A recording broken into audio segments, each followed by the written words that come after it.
Welcome to all of you. स्वागत है आप सभी लोगों का हमारे चैनल स्टडी पॉइंट 95 में। देखिए हम लोग यहाँ पर एडिटोरिया का टेस्ट सीरीज़ नंबर 1 लगा रहे थे। ठीक है, ये हिंदी में है टोटल। और इसमें हम लोग देखिए BPSC 69th प्रीलिम्स 2023 का टेस्ट लगा रहे थे। इसमें हम लोगों ने पार्ट 1 देख रखा है। ठीक है, पार्ट 1 में हम लोगों ने 75 क्वेश्चन देखे हैं। इसके रिमेनिंग 75 क्वेश्चन आज हम लोग इस पार्ट में देखेंगे। ठीक है, तो आप लोगों ने अगर चैनल को सब्सक्राइब नहीं किया है तो चैनल को सब्सक्राइब जरूर कर लीजिए, क्योंकि आने वाले जितने भी टेस्ट सीरीज होंगे 69th BPSC के तो आप लोगों को इसी चैनल पे देखने को मिलेंगे।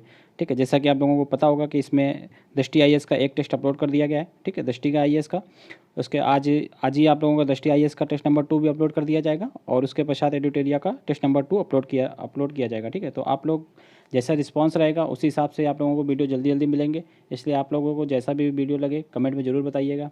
ठीक है, चलिए स्टार्ट करते हैं बिना किसी देरी के साथ। अगर आप लोगों को वीडियो अच्छा लगे तो चैनल को सब्सक्राइब जरूर कीजिएगा।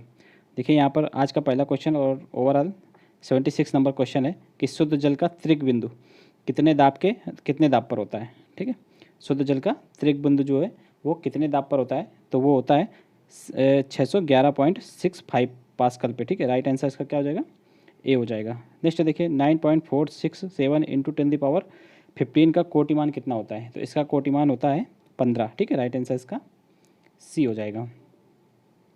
ठीक है, कोटिमान वो होती है जो उसकी जो पावर होती है। ठीक है, राइट आंसर इसका सी हो जाएगा। नेक्स्ट है दूध से मक्खन बनाने की मशीन किस बल पर जो है क्रियाशील होती है, तो ये बहुत क्वेश्चन आता है ये पीसीएस में, तो चाहे यूपी पीसीएस हो या फिर BPSC उसमें बहुत आता है। तो ये अपकेंद्रीय बल पे कार्य करता है। ठीक है, दूध से मक्खन निकालने की मशीन या फिर कपड़े धुलने की मशीन दोनों ही अपकेंद्रीय बल पे कार्य करती हैं। ठीक है, नेक्स्ट है कार का मान किन किन स्थितियों में शून्य हो सकता है। ठीक है, कार का मान किन किन स्थितियों में जो है शून्य हो सकता है, तो देखिए जब आरोपित बल शून्य हो, ठीक है, तब भी हो जाएगा, जब विस्थापन शून्य हो, और जब बल और विस्थापन की दिशाएं परस्पर लंबवत हों, तो सभी पे हो सकता है, इसलिए राइट आंसर इसका क्या आएगा, डी आएगा। ठीक है, नेक्स्ट क्वेश्चन है कि किसी वस्तु का भार तो किसी वस्तु का भार पूछा गया है कि किस पर निर्भर करता है, या फिर ये यूँ कहें कि देखिए ऑप्शन के हिसाब से देखते हैं। किसी वस्तु का भार भूमध्य रेखा पर अधिक होता है, तो गलत है। किसी भी वस्तु का भार भूमध्य रेखा पर निम्नतम होता है। ठीक है, अधिक नहीं होता है। ध्रुवों पर अधिक होता है, ये बिल्कुल सही है। ध्रुवों पर अधिक और भूमध्य रेखा पर निम्नतम होता है, और ध्रुवों पर न्यूनतम तो ये गलत हो जाएगा क्योंकि अधिक होता है, तो इसका राइट आंसर बी हो जाएगा। नेक्स्ट देखिए निम्नलिखित कथनों पर विचार करें। ठीक है, यहाँ पर कूट दिया हुआ है, कूट की सहायता से इसमें चयन करना है कौन कौन सा कथन जो है सही है। देखिए परम दाब एवं वायुमंडलीय दाब का अंतर जो है गेज दाब का जाता है, बिल्कुल सही है। गेज दाब का मान हमेशा धनात्मक होता है, तो ये गलत है, क्योंकि गेज दाब का मान जो है धनात्मक और ऋणात्मक दोनों हो सकता है, इसलिए ये गलत है। और नेक्स्ट निर्वात के दाब के सापेक्ष जो है मापा गया दाब परम दाब का जाता है, तो ये बिल्कुल सही है। निर्वात के सापेक्ष ही परम दाब को मापा जाता है, इसमें पहला और तीसरा सही है, इसलिए राइट आंसर इसका सी हो जाएगा। नेक्स्ट देखिए पराश्रव ध्वनि तरंगे की आवृत्ति कितनी होती है। ठीक है, देखिए ध्वनि तरंगे 3 प्रकार की होती हैं, अनुश्रय, पराश्रव। ठीक है, तो इसमें देखिए इसमें पूछा गया है कि पराश्रव जो ध्वनि की तरंगे होती हैं उनकी आवृत्ति कितनी होती है, तो उनकी आवृत्ति होती है 20,000 हर्ट्ज से अधिक। ठीक है, राइट आंसर इसका क्या हो जाएगा, सी हो जाएगा। बढ़ते हैं नेक्स्ट क्वेश्चन की ओर। नेक्स्ट देखिए विशिष्ट ऊष्मा का एसआई इकाई क्या है। ठीक है, एसआई मात्रक पूछा गया है विशिष्ट ऊष्मा का, इसका होता है जूल, किलोग्राम या फिर केल्विन। ठीक है, राइट आंसर इसका ए हो जाएगा विशिष्ट ऊष्मा के बारे में। नेक्स्ट देखिए प्रकाश के वर्ण विक्षेपण में जो है लाल रंग का परास होता है, तो जो प्रकाश के वर्ण विक्षेपण होता है उसमें जो है लाल रंग का परास होता है वो 6200 एंगस्ट्रॉम से लेकर 7800 एंगस्ट्रॉम तक होता है। राइट आंसर इसका क्या हो जाएगा, सी हो जाएगा। ठीक है, ये जो प्रकाश का विक्षेपण है वो 7 रंगों में होता है, जैसा कि आप लोगों को पता होगा। ठीक, बैगनी, जामुनी, नीला, हरा, पीला, नारंगी और लाल। ठीक, तो इसमें सबसे ज़्यादा आवृत्ति किसकी होती है, तो ये किसकी होती है, तरंगदैर्घ्य किसकी होती है, तो ये लाल रंग की होती है। ठीक है, तरंगदैर्घ्य की बात हो रही है। नेक्स्ट देखिए विद्युत फ्यूज में इस्तेमाल किए जाने वाले मिश्र धातु का गुण क्या होता है, तो जो विद्युत फ्यूज में इस्तेमाल होता है मिश्र धातु उसमें जो उसका गलनांक जो होता है वो निम्न होना चाहिए और उच्च प्रतिरोधक क्षमता होनी चाहिए उसमें, तो राइट आंसर इसका सी हो जाएगा। नेक्स्ट निम्नलिखित वैज्ञानिकों में से किसने स्थिर अनुपात के नियम को प्रतिपादित किया। ठीक है, स्थिर अनुपात के नियम को किसने प्रतिपादित किया, तो ये किया था जोसेफ प्राउड्स ने। राइट आंसर इसका ए हो जाएगा। नेक्स्ट कार्बन मुक्त परमाणु क्रिया से उत्पन्न होने वाले हाइड्रोजन का क्या नाम है, कार्बन मुक्त परमाणु क्रिया से उत्पन्न होने वाले हाइड्रोजन का नाम पूछा गया है, तो ये हो जाएगा गुलाबी हाइड्रोजन। ठीक है, राइट आंसर इसका बी हो जाएगा। निम्नलिखित में से किसमें विद्युत संयोजी, सहसंयोजी और उपसंयोजी तीनों प्रकार के बंध पाए जाते हैं।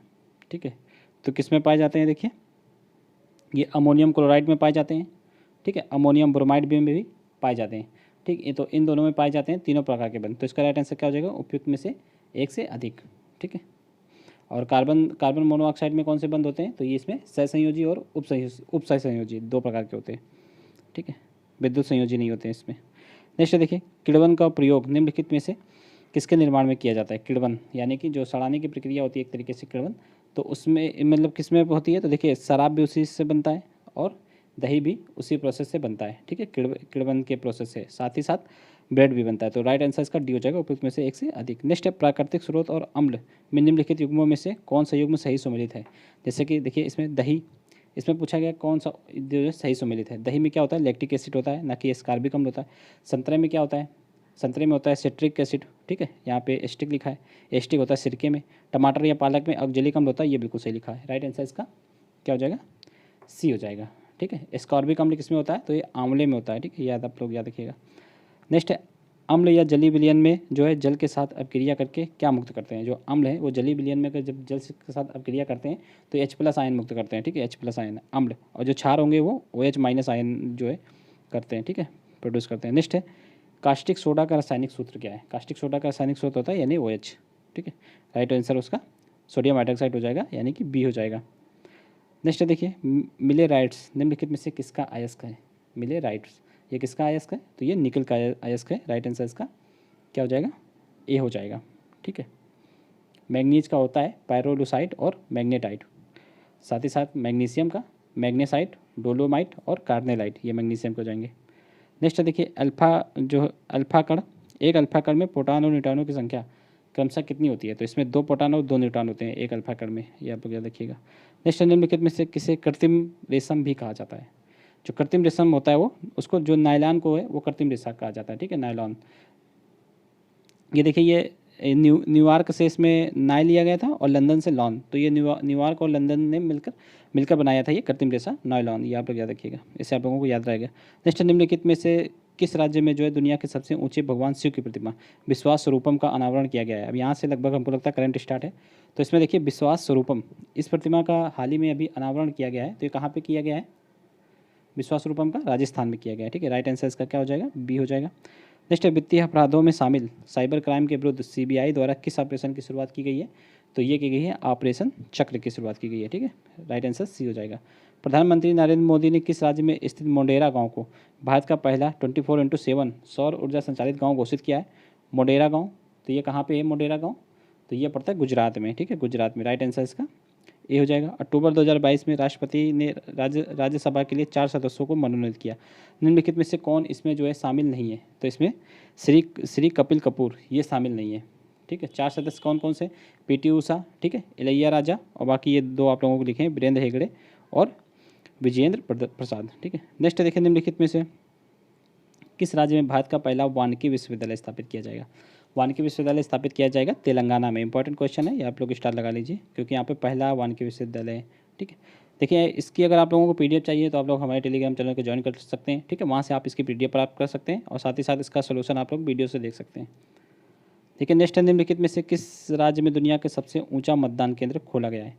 तो सबसे ऊंचा मतदान केंद्र दुनिया का कहाँ पे खोला गया है, तो ये हिमाचल प्रदेश में। हाल ही में जो हिमाचल प्रदेश में वोटिंग हुई थी तो वहाँ के काशी गंगा में जो है दुनिया का सबसे ऊंचा मतदान केंद्र खोला गया था, काशी गंगा। इसमें देखिए हिमाचल प्रदेश ऑप्शन में नहीं है, इसलिए राइट आंसर इसका डी हो जाएगा। नेक्स्ट, हाल ही में किस राज्य में प्रधानमंत्री नरेंद्र मोदी ने विश्व के सबसे लंबे रेलवे प्लेटफॉर्म का उद्घाटन किया।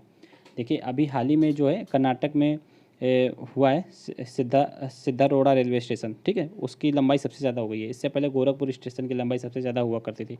इसका राइट आंसर क्या हो जाएगा, बी हो जाएगा, ठीक है। नेक्स्ट, हाल ही में आम आदमी पार्टी को भारत के किस राष्ट्रीय पार्टी का दर्जा दिया गया है। इस राष्ट्रीय पार्टी को किस राज्य में राज्य पार्टी का दर्जा प्राप्त है, ठीक है। तो इसको देखिए किस में प्राप्त है, तो इसमें देखिए पंजाब में प्राप्त है, ठीक है, दिल्ली में भी प्राप्त है, दिल्ली और पंजाब दोनों राज्यों में प्राप्त है। तो इसमें उपरोक्त में से एक से अधिक हो जाएगा, ठीक। और इसी के साथ ये जो आम आदमी पार्टी हो वो 9वीं राष्ट्रीय पार्टी बन गई है। नेक्स्ट देखिए, चुनाव आयोग द्वारा किस वर्ष 90% से अधिक मतदान प्रतिशत हासिल करने के लिए मशीन जो है 929 लॉन्च की है, मिशन 929। तो ये कहाँ पे लॉन्च किया गया, त्रिपुरा में। त्रिपुरा में चुनाव हुए थे अभी हाल ही में, तो वहाँ पे ये ज़्यादा से ज़्यादा वोटिंग हो इसके लिए चुनाव आयोग ने जो है मिशन 929 लॉन्च किया, ठीक है। ये आप याद रखिएगा। बढ़ते हैं नेक्स्ट क्वेश्चन की ओर। देखिए नेक्स्ट है, गणतंत्र दिवस की परेड 2023 के संबंध में निम्नलिखित में से कौन सा कथन सही नहीं है। ठीक है, तो इसमें देखिए कौन सा कथन सही नहीं है। तो उत्तर प्रदेश की झांकी को सर्वश्रेष्ठ झांकी का पुरस्कार दिया गया। ठीक है, तो ये देखिए ये कथन गलत है। ठीक, तो क्योंकि इसमें उत्तराखंड की झांकी को जो है सर्वश्रेष्ठ झांकी का पुरस्कार दिया गया, ये कथन गलत है। नवनियुक्त अग्निवीर पहली बार परेड में हिस्सा बने। ठीक है, अग्निवीर की जो सेना थी वो पहली बार आई, तो इसमें देखिए अग्निवीर नहीं आई थी, इसमें नारकोटिक्स कंट्रोल ब्यूरो की झांकी जो है पहली बार प्रस्तुत की गई थी। ठीक है, ये आप लोग याद रखिएगा। परेड में जो है पहली बार एनसीसी की झांकी प्रस्तुत की गई। ठीक है, तो यहाँ पर ये भी गलत है क्योंकि एनसीसी की झांकी पहले भी प्रस्तुत हो चुकी है, इसमें एनसीबी की झांकी पहली बार प्रस्तुत की गई थी, ये भी गलत है। तो देखिए इसमें गलत पूछा गया है, कौन सा कथन सही नहीं है, तीनों गलत है, इसलिए उपयुक्त में से एक से अधिक इसका राइट आंसर डी हो जाएगा। ठीक है, और इस बार के अगर बात की जाए गणतंत्र दिवस के मुख्य अतिथि कौन थे, तो मिस्र के राष्ट्रपति अब्देल फतेह अल सीसी थे। ठीक है, 74वें गणतंत्र दिवस के मुख्य अतिथि। नेक्स्ट है, भारत में G20 की अध्यक्षता के दौरान किस फसल के उत्पादन को बढ़ावा देने के लिए मीरा वैश्विक पहल जो है शुरू की गई है। मीरा वैश्विक पहल जो है किसके उत्पादन को बढ़ाने के लिए किया गया, तो बाजरा। देखिए मोटे अनाज पे बहुत ध्यान दिया जा रहा है, बाजरा एक मोटा अनाज है, इसलिए राइट आंसर इसका क्या हो जाएगा, सी हो जाएगा। नेक्स्ट है, भारत द्वारा विकसित पहले 5G सक्षम ड्रोन का क्या नाम है, तो ये पहला 5G सक्षम ड्रोन है स्काई हॉक, राइट आंसर इसका क्या हो जाएगा, बी हो जाएगा। ठीक है, स्काई हॉक को डेवलप किया गया है। नेक्स्ट दिसंबर 2022 में किस देश ने चांद की सतह पर पहला मिशन चंद्र रोवर राशिद का प्रक्षेपण किया, तो राशिद का प्रक्षेपण किसने किया है, तो ये किया है यूएई ने। ठीक है, यूएई देखिए ऑप्शन में नहीं है, इसलिए राइट आंसर इसका डी हो जाएगा। फरवरी 2023 में 12वें विश्व हिंदी सम्मेलन का आयोजन कहाँ पे किया गया, तो विश्व हिंदी सम्मेलन ये फिजी में किया गया। ठीक है, नेक्स्ट तुर्की सीरिया में आए भूकंप के बाद भारत सरकार ने किस जो है बचाव अभियान की शुरुआत की तुर्की में, तो ये ऑपरेशन दोस्त किया था हाल ही में शुरुआत। ठीक है, नेक्स्ट G20 शिखर सम्मेलन 2023 के संदर्भ में निम्नलिखित में से कौन सा कथन सही नहीं है। ठीक है, इसमें कौन सा क्या पूछा गया, कौन सा कथन सही नहीं है, तो देखिए 1 जनवरी 2023 से G20 की अध्यक्षता संभाली है भारत ने, तो 1 जनवरी से नहीं 1 दिसंबर 2022 से ही संभाल ली है, इसलिए ये गलत हो जाएगा। ठीक है, इस सम्मेलन का आयोजन नई दिल्ली में किया जाएगा, ये बिल्कुल सही है। इसकी थीम है एक पृथ्वी एक परिवार एक भविष्य, ये भी सही है। उपयोग में से कोई नहीं होगा क्योंकि इसमें गलत पूछा गया है, पहला गलत है, इसलिए राइट आंसर इसका ए हो जाएगा। निम्नलिखित में से किस देश ने दुनिया का सबसे लंबा यात्री ट्रेन चलाया है, दुनिया का सबसे लंबा यात्री ट्रेन किसने चलाया है, तो स्विट्जरलैंड ने चलाया है। ठीक है, इसकी लंबाई 2 किलोमीटर है, लगभग 2 किलोमीटर, इसमें 100 डिब्बे जोड़े गए थे। ठीक है, नेक्स्ट है, अक्टूबर 2022 में संयुक्त राष्ट्र सुरक्षा परिषद की आतंकवाद निरोधी समिति की बैठक किस देश में आयोजित की गई, तो ये भारत में की गई है आयोजित। ठीक है, राइट आंसर इसका बी हो जाएगा। नेक्स्ट है, भारत को जो है मोटे अनाज के लिए वैश्विक केंद्र बनाने के उद्देश्य से किस उत्कृष्टता केंद्र को बढ़ावा दिए जाने की घोषणा सरकार ने बजट 2023-24 में की, तो किसने कौन से मतलब किसकी शुरुआत की, भारतीय मोटा अनाज या बाजरा अनुसंधान संस्थान हैदराबाद, राइट आंसर इसका क्या हो जाएगा, ए हो जाएगा। नेक्स्ट देखिए, केंद्रीय आर्थिक सर्वेक्षण के अनुसार वित्त वर्ष 2022-23 के लिए कितना प्रतिशत राजकोषीय घाटे का अनुमान लगाया गया है, तो ये लगाया गया है 6.4% का, राइट आंसर इसका बी हो जाएगा। केंद्रीय आर्थिक सर्वेक्षण के अनुसार अप्रैल से सितंबर 2022 तक भारत में जो है एफडीआई निवेश में जो है शीर्ष 3 देश कौन कौन से हैं एफडीआई निवेश में, तो भारत में देखिए सबसे पहले सिंगापुर, फिर मॉरिशस, फिर यूएई आ जाएगा, राइट आंसर इसका ए हो जाएगा। निम्नलिखित में से किसे हिंदी भाषा के लिए साहित्य अकादमी पुरस्कार 2022 से सम्मानित किया गया है, यह किया गया है बद्री नारायण को। ठीक है, बद्री नारायण, राइट आंसर इसका क्या हो जाएगा, बी हो जाएगा। ठीक है, मैथिली भाषा क्योंकि बिहार का पेपर है, इसलिए यहाँ पे मैथिली भाषा का इंपॉर्टेंट हो जाता है। ये मिला है अजीत आज़ाद को। ठीक है, उनकी एक कविता है पेन ड्राइव में पृथ्वी। ठीक है, ये आप याद रखिएगा। बढ़ते हैं नेक्स्ट क्वेश्चन की ओर। मार्च 2023 में 7वें अंतर्राष्ट्रीय धम्म सम्मेलन का आयोजन कहाँ पे किया गया है, ठीक है, तो ये कहाँ पे किया गया है, ये भोपाल में किया गया है, राइट आंसर सी हो जाएगा। पहली बार आयोजित अंडर-19 महिला विश्व कप 2023 का खिताब किस देश ने जीता, ठीक, तो ये किसने जीता है, ये जीता है अपने देश भारत ने, राइट आंसर इसका सी हो जाएगा। ठीक है, भारत ने इंग्लैंड को हराकर ये जीता है और सैफाली वर्मा जो है इसमें कप्तानी कर रही थी। नेक्स्ट है, हाल ही में किस राज्य सरकार द्वारा मुख्यमंत्री शिक्षा पुरस्कार योजना शुरुआत की गई है, ठीक है, तो ये किसके द्वारा की गई है, तो ये ओडिशा सरकार के द्वारा की गई है मुख्यमंत्री शिक्षा पुरस्कार योजना। ठीक है, नेक्स्ट है, मई 2023 में निम्नलिखित में से किसे विश्व बैंक की अध्यक्ष के रूप में नियुक्त किया गया है, तो ये अजय बंगा। काफ़ी इंपॉर्टेंट क्वेश्चन है, ये काफ़ी बार आ चुका है, यानी कि अब हाल ही में नियुक्त किए गए हैं, इसलिए बहुत ज़्यादा पूछा जा रहा है। नेक्स्ट है, सितंबर 2022 में जारी मानव विकास सूचकांक 2021-22 के संबंध में निम्नलिखित में से कौन सा कथन जो है सत्य है, ठीक है, मानव विकास के संदर्भ में। देखिए यह इस सूचकांक में जो स्विट्जरलैंड शीर्ष पे रहा है, तो ये बिल्कुल सही है। और इस सूचकांक में जो है 2020 में भारत 129वां था, जबकि जबकि HDI 2021-22 में भारत जो है 132वें स्थान प्राप्त हुआ है 2021-22 में। तो 132वां स्थान भारत को प्राप्त हुआ, ये बिल्कुल सही है, ठीक है। लेकिन जो 2000 किसकी बात हो रही है 2020 में, तो 2020 में 129वां नहीं था, 131वां था, इसलिए ये वाला स्टेटमेंट गलत हो जाएगा। यहाँ पे अगर 131 होता तो ये स्टेटमेंट पूरा सही होता और आंसर हो जाता सी, लेकिन यहाँ पे ये गलत है, इसलिए राइट आंसर हो जाएगा केवल एक जिसमें होगा, यानी कि ए हो जाएगा, ठीक है। नेक्स्ट है, देखिए नेक्स्ट है 36वें राष्ट्रीय खेल 2022 के संबंध में निम्नलिखित में से कौन सा कथन सत्य नहीं है, ठीक है। तो इसमें देखिए कौन सा कथन सत्य नहीं है। इसका आयोजन गुजरात में किया गया, बिल्कुल सही है, ठीक है। इसका जो है शुभांकर सावज एक एशियाई शेर है, ये भी सही है। 37वें राष्ट्रीय खेल का आयोजन मध्य प्रदेश में किया जाएगा। तो 37वें राष्ट्रीय खेल का आयोजन ये कहाँ पे किया जाएगा, इसमें सत्य नहीं है पूछा गया ना। 37वें राष्ट्रीय खेल का आयोजन जो है मध्य प्रदेश में किया जाएगा, ये सही है, ठीक है। सॉरी, इसमें देखिए 37वां कहाँ पे होगा, ये गोवा में होगा, मध्य प्रदेश में नहीं, इसलिए ये गलत है। इसमें पूछा कौन सा सही नहीं है, तो सी सही नहीं है। नेक्स्ट देखिए बिहार विधानसभा में वित्त मंत्री विजय कुमार चौधरी द्वारा वर्ष 2022-23 के आर्थिक सर्वेक्षण पेश किया गया, ठीक है। इसके संबंध में कौन सा कथन सत्य है, ठीक। तो बिहार के से बजट से रिलेटेड ये क्वेश्चन है, देखिए इसमें से कौन सा कथन सत्य है।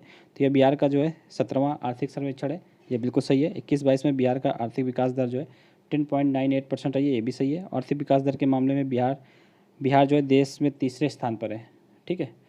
तो यहाँ पर देखिए बिहार जो है तीसरे स्थान पे है, ये भी सही है। तो ये तीनों सही है, इसलिए राइट आंसर इसका क्या हो जाएगा, डी हो जाएगा। नेक्स्ट देखिए बिहार सरकार द्वारा वर्ष 2023-24 के लिए लगभग कितने रुपए के कुल परिव्यय के साथ राज्य का बजट पेश किया गया। तो कितने के साथ, 2.62 लाख करोड़ के साथ किया गया। राइट आंसर इसका ए हो जाएगा। बिहार के प्रथम मुख्यमंत्री कौन थे, बिहार के प्रथम मुख्यमंत्री थे मोहम्मद यूनुस। राइट आंसर इसका सी हो जाएगा।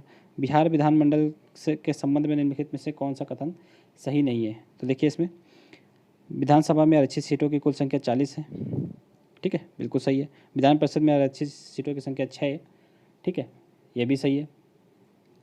और विधानसभा में सदस्यों की संख्या 343 है, ठीक। इसमें देखिए यही गलत है, क्योंकि 343 नहीं है, 243 है, ठीक है। तो राइट आंसर इसका क्या हो जाएगा, सी हो जाएगा। नेक्स्ट है बिहार पंचायती राज व्यवस्था के संबंध में कौन सा सही सुमेलित नहीं है, उसका यहाँ पे चयन करना है, ठीक है। देखिए इसमें मुखिया जो है प्रत्यक्ष चुने जाते हैं, बिल्कुल सही है। सरपंच भी प्रत्यक्ष चुने जाते हैं, लेकिन प्रमुख जो है वो प्रत्यक्ष रूप से नहीं चुने जाते हैं। प्रमुख जो है पंचायत समिति के सदस्यों द्वारा इनका चुनाव होता है। राइट आंसर इसका सी हो जाएगा, ये सही नहीं है। नेक्स्ट है बिहार विधानसभा के प्रथम चुनाव 1937 ईस्वी के बाद प्रोटेम स्पीकर किसको नियुक्त किया गया था। तो वो नियुक्त किया गया था डॉक्टर सच्चिदानंद सिन्हा को। राइट आंसर इसका बी हो जाएगा। बिहार के राजकीय गीत को जो है कब अपनाया गया, बिहार के राजकीय गीत को ये अपनाया गया 2012 में, ठीक है। राइट आंसर इसका क्या हो जाएगा, ए हो जाएगा। बढ़ते नेक्स्ट क्वेश्चन की ओर। नेक्स्ट निम्नलिखित में से किस महाजनपद का विस्तार वर्तमान बिहार राज्य क्षेत्र में नहीं है, ठीक है। तो इसमें से किसका नहीं है, देखिए मगध का तो है ही, ठीक। मगध कहाँ पे पड़ता है, तो गया, पटना, नालंदा में। अंग ये भागलपुर मुंगेर में पड़ेगा। और बज्जी संघ ये कहाँ पड़ेगा, वैशाली और मुजफ्फरपुर, तीनों का है, इसलिए राइट आंसर इसका डी हो जाएगा, उपयुक्त में से कोई नहीं। नेक्स्ट है राजगीर के जैन मंदिर में जो है किस सल्तनत काल द्वारा दान देने के प्रमाण मिले हैं। तो ये मिले हैं फिरोज शाह तुगलक द्वारा। राइट आंसर इसका बी हो जाएगा। नेक्स्ट है प्रांतपति मान सिंह के समय जो है बिहार की राजधानी कहाँ थी, तो ये थी रोहतास, ठीक है। राइट आंसर इसका ए हो जाएगा। निम्नलिखित में से कौन बिहार विभूति के नाम से प्रसिद्ध है, ठीक है। बिहार विभूति के नाम से अनुग्रह नारायण सिन्हा जी प्रसिद्ध है।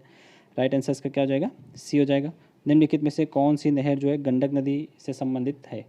तो कौन सी नहर इसमें गंडक नदी से संबंधित है, तो देखिए त्रिवेणी, तिरहुत और इसमें दोन, ठीक है, तीनों है। राइट आंसर इसका डी हो जाएगा। बिहार में जो है प्रसिद्ध मलमास मेला का संबंध किस जिले से है। तो ये जो मलमास मेला लगता है बिहार में, ये नालंदा में लगता है, ठीक है। नालंदा जिले के राजगीर में लगता है। इसमें ऐसे देखिए नालंदा कहीं पे और भी नहीं है, इसलिए राइट आंसर इसका डी हो जाएगा, उपयुक्त में से कोई नहीं। नेक्स्ट निम्नलिखित में से कौन सी नदी उत्तर बिहार में नहीं प्रवाहित होती है, ठीक है। उत्तर बिहार में कौन सी नदी पर, अजय ये नहीं, मोची और महानदी ये दोनों होती हैं। राइट आंसर इसका बी हो जाएगा। नेक्स्ट निम्नलिखित में से कौन सा सही सुमेलित नहीं है, ठीक। देखिए घोघा झील, अनुपम झील और सिमरी झील। और देखिए यहाँ पे कौन सा सही सुमेलित नहीं है, ठीक है। तो जो अनुपम झील है, अनुपम झील ये रोहतास में नहीं है, ये कैमूर में है, ठीक है। तो बी नंबर सही सम्मिलित नहीं है, इसलिए राइट आंसर इसका बी हो जाएगा। बढ़ते नेक्स्ट क्वेश्चन की ओर। देखिए नेक्स्ट है, बिहार में रेलवे विद्युत इंजन कारखाना कहाँ स्थापित किया गया? तो ये मधेपुरा में स्थापित किया गया है, राइट आंसर इसका बी हो जाएगा। नेक्स्ट है, बिहार में जो है सर्वाधिक जनसंख्या घनत्व वाले 3 जिले क्रमशः कौन कौन से हैं? तो ये शिवहर, पटना और दरभंगा हो जाएंगे। शिवहर, पटना, दरभंगा, राइट आंसर इसका ए हो जाएगा। सर्वाधिक शिवहर में है। नेक्स्ट, दी गई श्रृंखला के समय जो समान पैटर्न के अनुकरण करते हुए लुप्त संख्या को ज्ञात करिए। यहाँ से देखिए मैथ के 10 क्वेश्चन स्टार्ट हैं।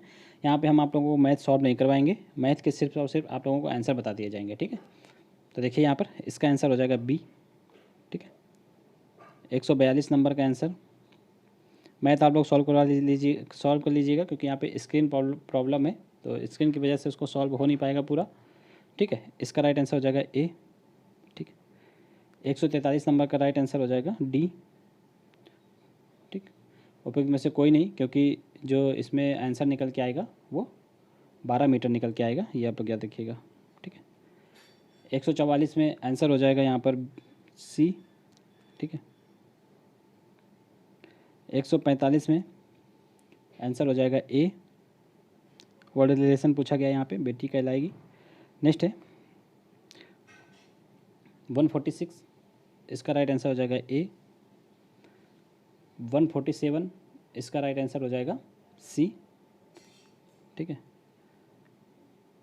148, इसका राइट आंसर हो जाएगा बी। 149, इसका राइट आंसर हो जाएगा ए। और 150 यानी कि लास्ट क्वेश्चन, ठीक है। 150 का राइट आंसर क्या हो जाएगा? बी, ठीक है। तो ये आप लोग याद रखिएगा, यहाँ पर मैथ स्क्रीन की वजह से सॉल्व नहीं करवा सकते, काफ़ी इजी क्वेश्चन है, ठीक है। LCM SCF दिया हुआ है, इन दोनों का वर्ग निकालना है। तो ये आप लोग अगर किए होंगे तो पढ़ा होगा अगर एक बार भी, तो ये कर लेंगे आप लोग, ठीक है। तो यहाँ पर देखिए हम लोगों ने 150 क्वेश्चन कर लिए हैं, 2 पार्ट में किया है। पहले पार्ट में अगर आप लोगों ने नहीं देखा 75 क्वेश्चन का, तो उसको भी देखिएगा, इसको भी देखिएगा, और कमेंट में बताइएगा आप लोगों के टोटल 150 में से कितने सही बन रहे हैं, ठीक है। अगर आप लोगों को वीडियो अच्छा लगे तो चैनल को सब्सक्राइब जरूर कर लीजिए, वीडियो को लाइक कीजिए। आप लोग जितना ज़्यादा वीडियो को लाइक और अपना फीडबैक देंगे, उतने जल्दी वीडियो और उतना ही सुधार करने के साथ साथ आप लोगों को वीडियो मिलेंगे। चलिए मिलते हैं नेक्स्ट वीडियो में। जय हिंद, जय भारत।